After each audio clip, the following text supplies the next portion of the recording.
tous, alors voilà, comme promis, je vous tourne la vidéo YouTube que je vous avais dit parce que vous avez été nombreux à me demander de faire une chaîne YouTube sur la Family PF. C'est vous qui avez choisi ce nom en fait, donc du coup, voilà. Je vous avais dit que je ferais une vidéo, elle a été un petit peu longue, excusez-moi, longue à tourner parce que faut prendre du temps pour le faire, tout simplement. Donc du coup, je vais vous expliquer, enfin je vous avais promis que je traiterais un sujet en premier, donc c'est ma grossesse à 15 ans et le fait d'être devenue maman à 16 ans. Et ça a été, beaucoup de mamans m'ont demandé comment je l'avais vécu et ainsi de suite. Donc c'est très compliqué à chaque fois. Il faut savoir que sur TikTok, on répète 40 000 fois les mêmes choses, 40 000 fois on dit les mêmes choses. Donc là, je vais le faire sur la chaîne YouTube, comme ça vous pourrez directement, quand je vous poserai une question, je vous dirai écoutez, allez directement sur la chaîne YouTube et allez voir.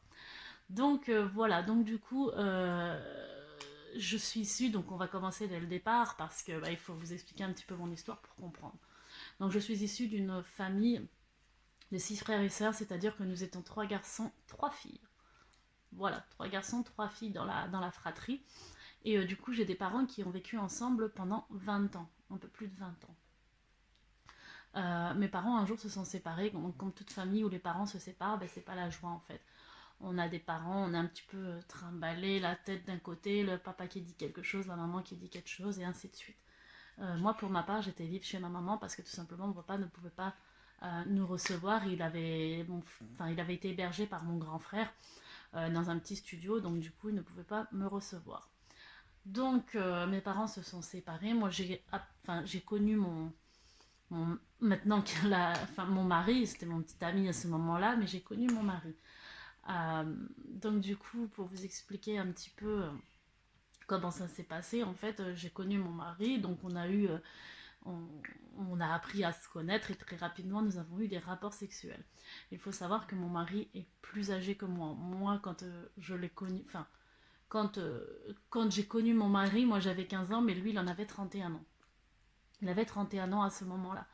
Donc du coup, ça vous expliquera beaucoup de choses et ça vous expliquera le pourquoi, le comment je n'ai pas eu besoin de mes parents, parce que si j'ai eu beaucoup la réflexion, oui, comment t'as fait, enfin t'étais sous les... C'est tes parents qui ont élevé ton enfant, ainsi de suite. C'est pour ça que je vous disais, avant de parler, avant de juger, il faut connaître l'histoire. Vous ne pouvez pas vous permettre de juger quelqu'un sans connaître l'histoire. Parce que vous avez des mamans adolescentes qui ont une histoire, et après vous avez des adolescentes qui sont inconscientes, tout simplement. Il y a des adolescentes, on ne peut pas tous mettre tout le monde dans le même sac. Il y a des mamans qui sont voilà, qui n'ont pas le choix, qui deviennent maman parce que c'est comme ça et que c'est la vie qui en a décidé ainsi. Et ensuite vous avez les mamans adolescentes celles qui sont adolescentes et qui pensent qu'un poupon, un bébé c'est un poupon. Donc voilà, il faut faire la séparation entre ces deux lots de personnes. Donc tout simplement, voilà, j'ai connu mon mari et du coup nous avons eu des rapports sexuels et protégés à ce moment-là, donc préservatif et pilule. Moi j'étais voir mon médecin m'avait prescrit la pilule, donc pour moi c'était la pilule mini-drill, enfin c'est souvent celle qu'on donne aux jeunes filles à ce moment-là. Maintenant je sais pas trop, mais moi c'était mini-drill à ce moment-là. Et donc du coup le médecin m'a fait faire une prise de sang pour voir si cette pilule allait bien, si elle était bonne contre le cholestérol et ainsi de suite. Et tout se passait bien à ce moment-là, mon mari se protégeait, donc pas de problème. Et puis un jour, totale confiance, puisque c'était un homme plus âgé que moi, il me l'a pas mis à l'envers, tout se passait très bien. J'ai décidé d'arrêter, on a décidé en commun accord qu'il arrêtait le préservatif. Le jugement, je m'en fous totalement, on s'aime, machin, on est des gens, on est des êtres humains. Je prends la pilule, il n'y a pas de risque, parce que le médecin avait été loin de me dire comme quoi la pilule n'était fiable qu'à 99,99%. C'est-à-dire que pour vous, c'est minime, mais ce risque est là. Et du coup, il y a beaucoup de femmes qui tombent enceintes sous pilule, il y a beaucoup de femmes qui tombent enceintes sous stérilet, et il y a beaucoup de femmes qui tombent sous implant. C'est pour ça que quand je vois les filles rigoler, qu'ils ont mis leur implant et qui disent « Ah, j'ai l'implant, je ne vais pas tomber enceinte », eh ben, je vous le souhaite de tout cœur que ça ne vous arrive pas, tout simplement. Donc du coup, avec mon mari a arrêté de se protéger, donc nous avons eu des rapports sexuels comme tout être humain, parce qu'on va encore me dire, à 15 ans, c'est jeune. Oui, eh ben, quand tu aimes quelqu'un, quand tu sais que cette personne, c'est l'homme de ta vie, quand tu sais tout simplement que bah, cet homme, voilà, c'est cet homme en fait, c'est comme ça. Dans ta tête, tu tombes amoureuse de quelqu'un, ça va pas dire que t'es une fille facile parce que t'as couché avec un homme. Non, c'est faux. Moi, j'ai couché à l'âge de 15 ans, j'en ai 31 ans, j'ai eu un seul homme, enfin, voilà, j'ai eu que mon mari dans ma vie. Donc, ça fait pas de moi une fille facile. Ça fait de moi une femme qui a aimé, qui est une jeune fille qui a aimé un homme et qui avait envie d'avoir des rapports sexuels comme tout être humain. Voilà. Donc, du coup, on a continué à avoir des rapports sexuels, sauf que à un moment, je suis arrivée à avoir mon cycle en milieu, enfin je sais pas comment vous expliquer, je les ai eu 2 fois dans le mois. Et du coup, j'ai été chez le médecin, et le médecin qui était mon médecin traitant depuis que j'étais gamine m'a dit, écoute, on va faire une prise de sang et on va voir ce qu'il en est. Et du coup, il a fait la prise de sang, donc le taux était élevé, il m'a fait faire une échographie, et il m'a dit, écoutez, quand je suis retournée le voir, il m'a dit, écoutez, on n'a pas 36 solutions. Ce que je vais te dire, il va falloir l'accepter et décider, décider et voir ce qu'on peut faire. Et à ce moment-là, il y avait mon papa puisque j'étais mineure. Donc du coup, mon, mon papa m'a regardée et je me rappellerai toujours parce que ça marque à vie, hein, il faut pas croire. J'étais assise sur cette chaise et le médecin m'annonce, voilà, Eva, tu es enceinte de à peu près 5 mois. Donc tu as 2 solutions. C'est soit tu gardes cet enfant et tu l'élèves, soit tu vas en Espagne et tu te fais avorter. Euh, Comment vous expliquer le choc psychologique? Même là, quand j'y repense, c'est vrai que j'ai la chance, maintenant j'ai un jeune homme, j'ai un adolescent, mais quand on est enfant à l'âge de 15 ans, c'était pas la même société qu'aujourd'hui. Nous, à 15 ans, on pensait pas au portable, on n'était pas à S24, déjà ça n'existait pas, les PC portables, moi j'en avais pas chez moi, les tablettes ça n'existait pas, on n'en avait pas, et les portables, on avait les 3310, vous savez, les petits Nokia là. Donc du coup, on faisait pas grand chose avec, quand on allait sortir avec nos amis, on allait frapper à la porte, on n'envoyait pas d'SMS. Donc c'est pour vous donner un petit peu la globalité de comment ça se passait quand moi j'étais jeune. Donc du coup, voilà, le médecin m'a dit, écoute Eva, tu as 15 ans, tu es enceinte, il va falloir prendre une décision. Et là, mon papa m'a regardée et, et je m'en rappellerai toute ma vie parce que j'ai eu beaucoup de froid avec mon papa. Mais mon papa, à ce moment-là, m'a sauvé un petit peu, m'a sauvé d'énormément de choses. Et quand je vous dis que je suis très émue, c'est parce que il s'est passé plein de choses dans ma vie. Et quand vous me dites, oui, tu es une femme forte, il faut savoir qu'on n'est pas forcément une femme forte tout le temps. Enfin, dans la vie, si on devient une femme forte, c'est parce qu'on a vécu des choses. Et du coup, mon papa m'a regardée et il m'a dit, écoute ma fille. Et j'étais en froid, il m'a dit, écoute ma fille, tu es enceinte de 5 mois, maintenant il va falloir assumer. Et on va aller voir, donc mon mari s'appelle Joachim, on va aller voir Joachim et on va aller lui dire, et il va devoir assumer en fait, il va pas avoir le choix. Et du coup je suis sortie de chez le médecin, mon mari était en bas, donc mon petit ami à ce moment-là. Mon papa l'a regardé et il lui a dit tout simplement, écoute, maintenant Eva est enceinte de 5 mois, tu vas prendre tes responsabilités et tu vas t'occuper de ma fille et de son bébé. Je suis désolée, j'en ai la larme aux yeux parce que ça a été un chamboulement dans ma vie. Il faut savoir que quand vous apprenez que vous êtes maman à 15 ans, ça chamboule une vie. Vous êtes au collège, vous êtes au collège, vous faites des stages, vous faites des apprentissages. Moi, j'allais partir sur un apprentissage coiffure. Donc, j'étais loin d'imaginer qu'à 15 ans, j'allais devenir maman.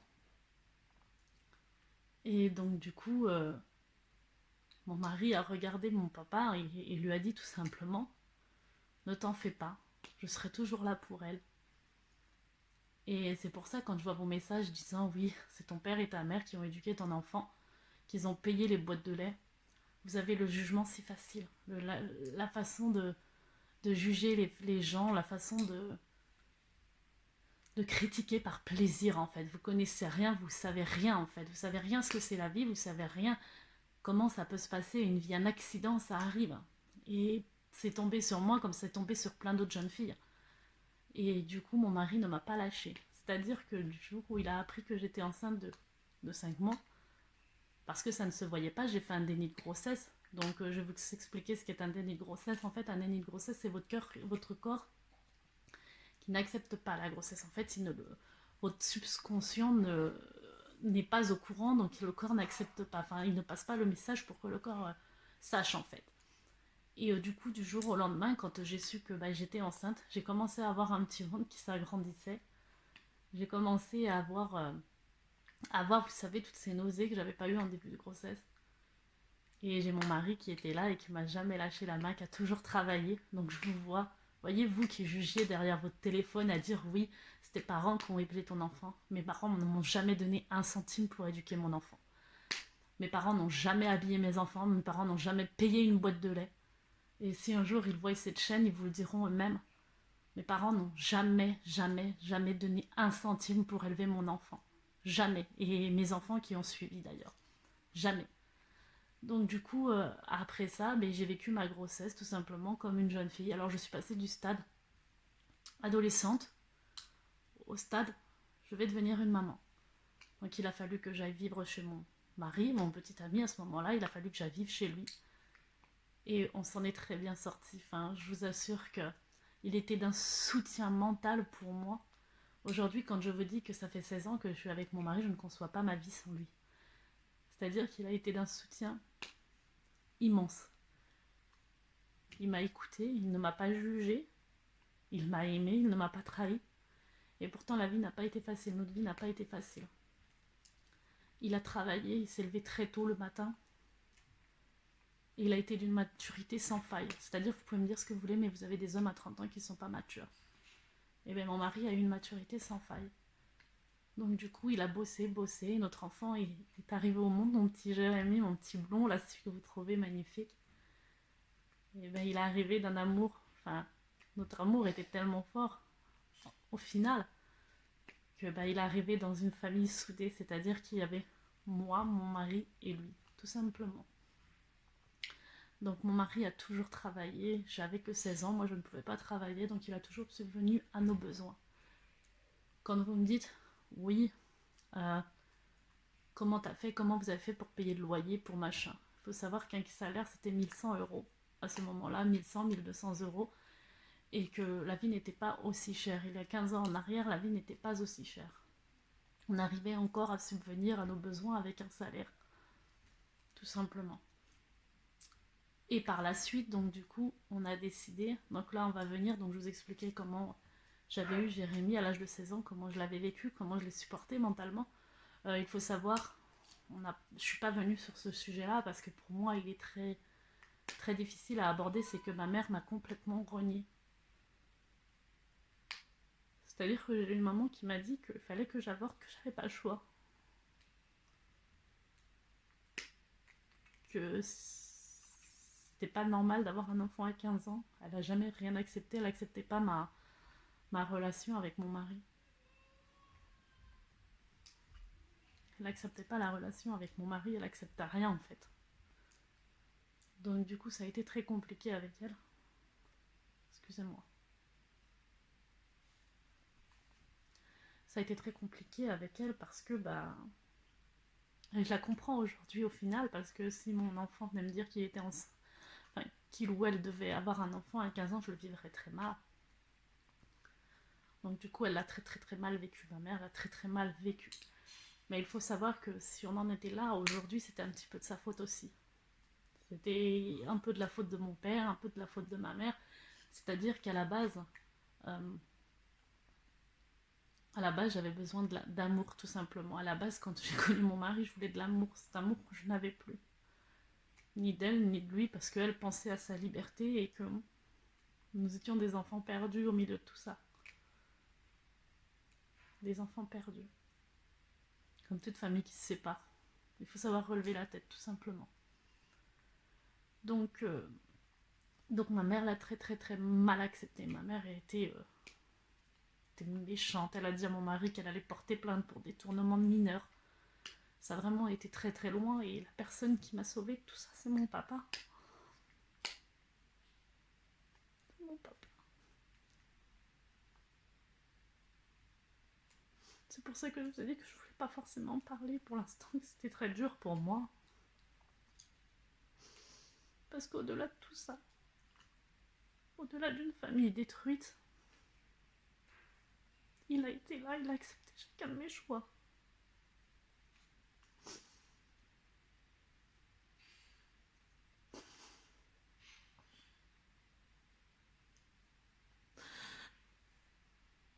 Malgré tout ce qu'il a pu faire subir à ma mère. qu'il a été un papa formidable à ce moment-là.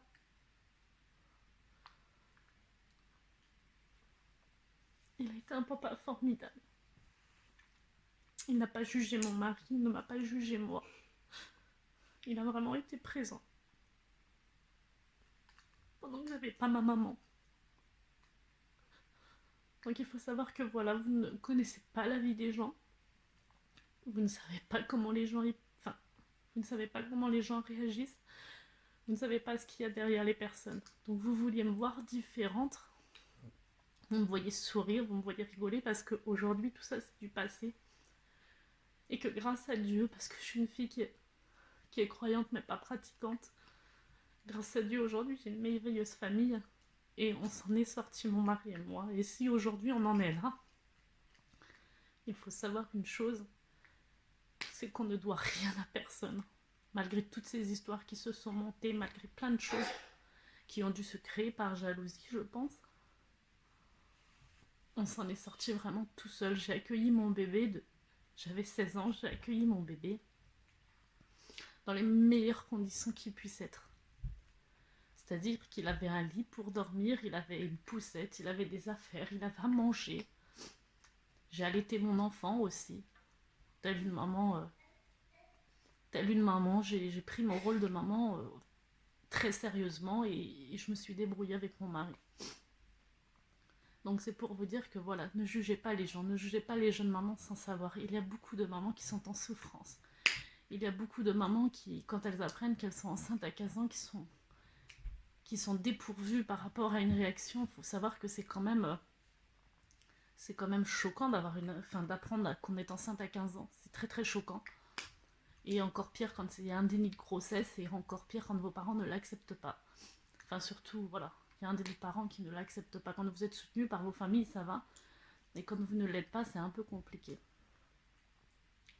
Donc du coup, voilà, mon mari et moi, on s'en est toujours sortis. Et on avait un rêve parce que mes enfants sont nés, les deux premiers sont nés dans le 53.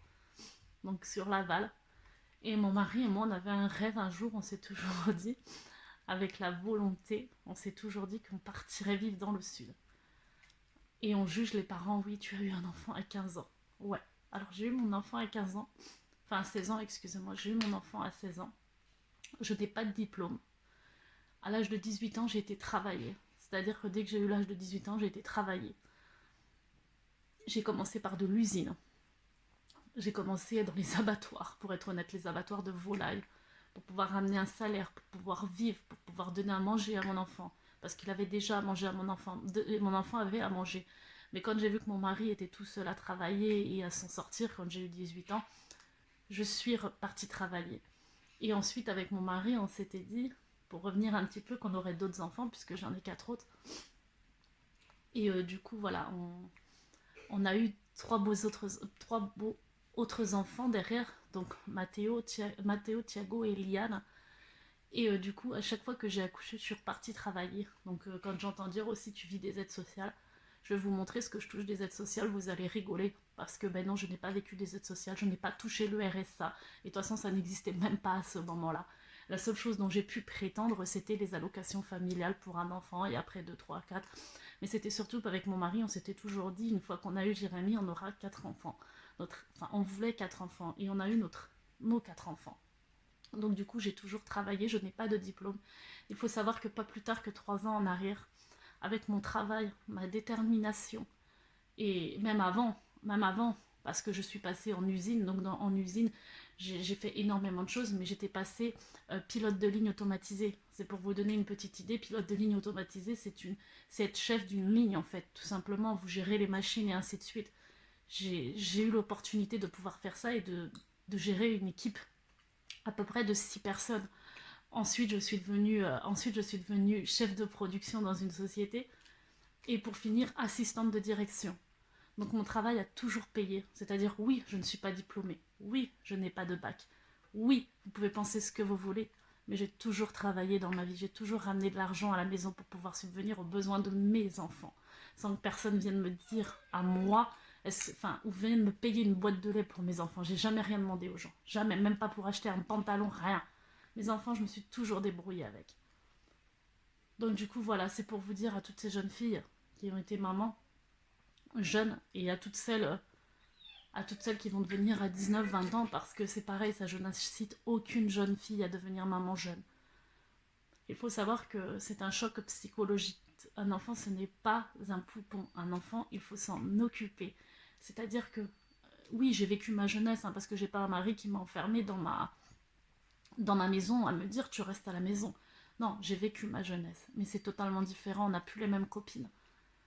On n'a plus les mêmes copines parce qu'elles s'en vont toutes. Quand vous tombez enceinte, vous êtes obligé de quitter le collège parce que vous prenez toutes les critiques possibles.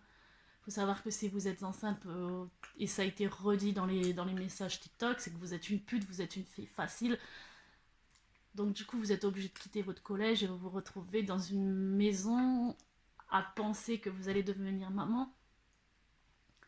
Et donc du coup, pour moi, ça a été Enfin, les départs ont été très compliqués. Et une fois que Jérémy est arrivé dans ma vie, mon bébé, mon sang, et quand vous me dites oui, tu es plus proche de Jérémy, non. Mes enfants, je les aime tous pareil.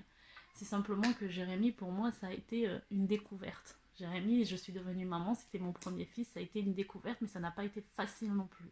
Entre le stade, j'ai appris que j'étais enceinte de 5 mois, et le stade où j'ai accouché 4 mois après, euh, ça a été... voilà, c'est mon bébé, je veux pas dire, c'est... Mon fils, il le sait à la base, il le sait que c'est un bébé déni de grossesse, il le sait qu'il n'était pas prévu, et c'est pas pour autant qu'il le vit très mal. Mais c'est compliqué, quand vous êtes une adolescente, c'est très compliqué à vivre. Donc moi j'ai envie de dire à toutes ces jeunes adolescentes qui pensent devenir maman très tôt, vous faites une grosse ânerie. Il faut savoir que aller à l'école c'est important quand même. Enfin moi j'ai redoublé d'efforts, tout ce que j'ai au jour d'aujourd'hui, j'ai redoublé d'efforts pour l'avoir. Je ne suis pas passée du stade jeune fille, avoir un bébé, avoir une maison, non, non, non, non. Il faut savoir en plus, dans 90% des cas, ces jeunes mamans sont avec des jeunes papas et ces jeunes papas n'assument pas et s'en vont. Donc c'est d'autant plus difficile pour vous. Donc la seule chose que j'ai à vous dire, c'est réfléchissez bien avant de faire les choses. Protégez-vous bien.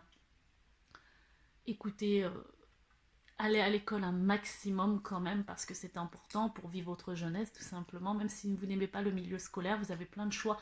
Aujourd'hui, vous avez énormément de choix. Vous pouvez partir en milieu professionnel, vous pouvez évoluer d'autres manières. Mais ne pensez pas avoir un enfant tôt. Toutes les jeunes mamans qui vous disent ça se passe très très bien, c'est un petit peu de l'insouciance parce que oui, c'est difficile. Oui, c'est très difficile. Et, et ça le devient moins parce que on grandit et qu'on vit avec cet enfant et malgré qu'il y avait l'argent à la maison, que c'est plutôt psychologique. C'est au départ, c'est psychologique, c'est très dur au départ psychologiquement. Après, moi, mon mari travaillait, donc on a vu beaucoup moins le problème financier, il n'était pas là. Mais c'est plus psychologique au départ. Et un enfant, c'est pas un jouet. C'est un enfant et il est dans votre vie. Et une fois qu'il est dans votre vie, il l'est à vie. J'entends dire oui, c'est jusqu'à 18 ans. Non, un bébé, c'est jusqu'à la mort en fait. C'est jusqu'à ce que vous mourrez parce que le sens de la vie, c'est vous qui partez avant vos enfants. Donc du coup, c'est jusqu'à temps que vous vous en alliez et les enfants, c'est à vie. Donc du coup, voilà, vous connaissez un petit peu l'histoire. Je suis vraiment désolée des pleurs, mais c'était pour vous montrer que tout n'est pas rose. Vous voyez ce que vous avez envie de voir par TikTok et aujourd'hui, je suis devenue une femme forte parce que j'ai vécu énormément de choses dans ma vie, quand même du haut de mes 31 ans. La prochaine vidéo que je tournerai d'ailleurs, ce sera sur le harcèlement que Jérémy a subi. Et il y aura aussi une autre vidéo qui vous parlera de l'arrivée de ma nièce. Parce que je ne veux pas créer cette vidéo si elle n'est pas d'accord. C'est-à-dire qu'avant de la créer, je voudrais avoir son accord à elle. Tout simplement parce que c'est son histoire, c'est aussi la mienne, mais qu'il y a une partie de son histoire aussi dedans. Donc si ma nièce me donnera l'autorisation de le faire, je le ferai pour vous. C'est-à-dire que je, je vous expliquerai en gros comment elle est arrivée dans notre famille, comment je l'estime comme ma propre fille et comment elle est devenue une jeune fille à part entière de notre famille. Et pour finir, je resterai sur ces mots. C'est faites attention à vous. Moi, mes enfants, c'est toute ma joie de vivre. Vous le voyez de toute façon dans mes stories, enfin, dans mes TikTok ou quand je vous laisse des photos sur Instagram, c'est que je vis pour mes enfants parce que ils sont toute ma vie, sans eux je ne vis pas, sans eux c'est pas possible en fait, c'est mon oxygène, c'est ma joie de vivre. Donc mes bébés c'est vraiment toute ma vie et j'espère pouvoir vous montrer d'autres choses. Mais voilà, vous vouliez savoir comment s'est passée ma grossesse, comment je l'ai vécue, comment mes parents ont, ont accepté la nouvelle. Je ne suis pas rentrée en gros dans les détails parce que la vidéo prendrait des heures et des heures et des heures. Donc du coup voilà, là ça fait un petit peu plus de 25 minutes qu'elle tourne. Donc vous avez en gros ce qui se passe. Voilà, tout simplement. Donc je vous laisserai donner un petit peu vos commentaires. J'activerai la barre de commentaires. Je vous demanderai d'être indulgent parce que les critiques je les accepte mais je les supprimerai si elles sont vraiment trop virulentes. C'est-à-dire que aller critiquer c'est bien, aller juger c'est bien. Mais j'espère que vous êtes parfait dans votre vie tout simplement. Donc voilà, j'accepte le jugement s'il est fait dans les règles de l'art, tout simplement. Vous avez le droit d'avoir votre avis, vous avez le droit de donner votre avis, mais tout en étant respectueux, tout simplement. Donc du coup, là je vous ai raconté un petit peu d'un petit bout de ma vie, vous êtes entré un petit peu dans les détails de ma vie. Euh, voilà, je ne peux pas mieux faire au sujet de la grossesse et comment Jérémy est arrivé dans notre vie. Je vous ai pas donné les dates précises puisque voilà, c'est de 2003 à 2004. Je suis restée avec eux là-dedans et je pense qu'il n'y a pas besoin de s'enfoncer en fait dans les détails. Voilà. Donc du coup, moi je vais vous faire un gros bisou et la famille IPF aussi parce que c'est votre choix et il faut savoir que cette chaîne YouTube elle est pour vous parce que bah, c'est du temps, c'est beaucoup de patience et c'est pour vous parce que vous avez été nombreux à poser des questions, à avoir des messages enfin, super gentils envers nous, donc je vous dois ça. C'est-à-dire que je vous ai exposé le fait que j'étais maman à 15 ans, donc je vous dois de ça, enfin je vous dois de vous dire comment c'est arrivé, tout simplement. Donc du coup, je vais vous faire de gros bisous et à la prochaine vidéo, donc qui tardera pas forcément. Je pense après les fêtes quand même. Laissez-moi un petit peu me reposer et du coup, je vous les fournirai après les fêtes. Gros bisous à tous.